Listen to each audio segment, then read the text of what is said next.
hace estudios universitarios de química, que es una cuestión poco frecuente en una mujer de su tiempo. Además, tiene la suerte de que justamente en España, en esos años en Madrid, se ha instalado uno de los mejores laboratorios de Europa de la mano de la Fundación Rockefeller, y allí realiza algunas prácticas de laboratorio que la inclinan hacia la investigación.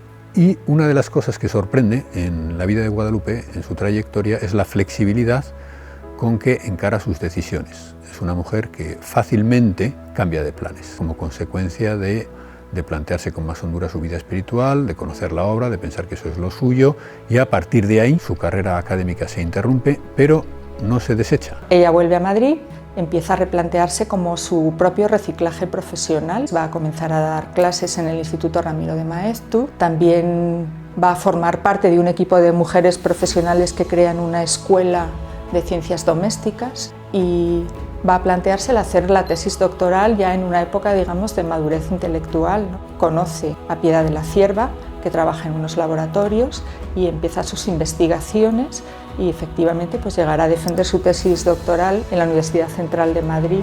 Ella trabaja en su tesis doctoral con un nivel de especialización muy alto, dirigida además por otra mujer, cosa que es muy pionero. De hecho acabará figurando como director de la tesis un varón, pero son dos mujeres que son muy independientes también en su manera de hacer intelectual. A las mujeres que tenían que abrir camino en el mundo universitario en aquel tiempo, y más en disciplinas predominantemente cultivadas por hombres, tienen un carácter muy independiente. Y una cosa que sorprende al que se dedica a la carrera académica es que Guadalupe no se concentra en la tarea académica en sí, no se empeña en ganar un puesto universitario, no se preocupa por la plaza, sino que saca adelante su tesis y al mismo tiempo da clases en enseñanza secundaria.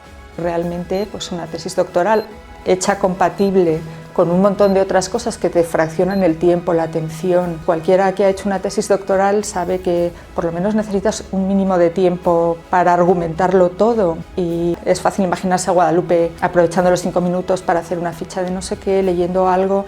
Repasó toda la bibliografía científica sobre el tema, sin ninguna pereza.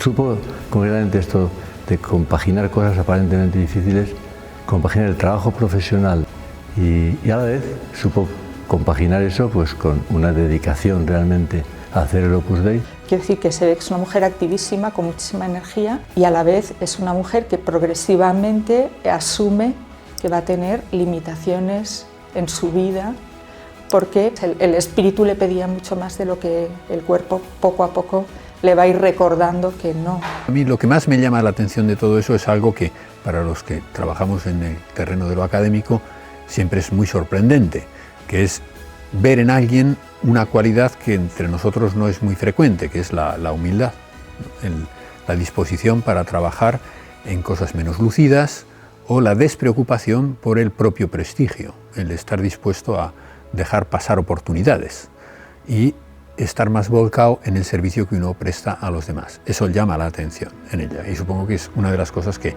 le harían más feliz.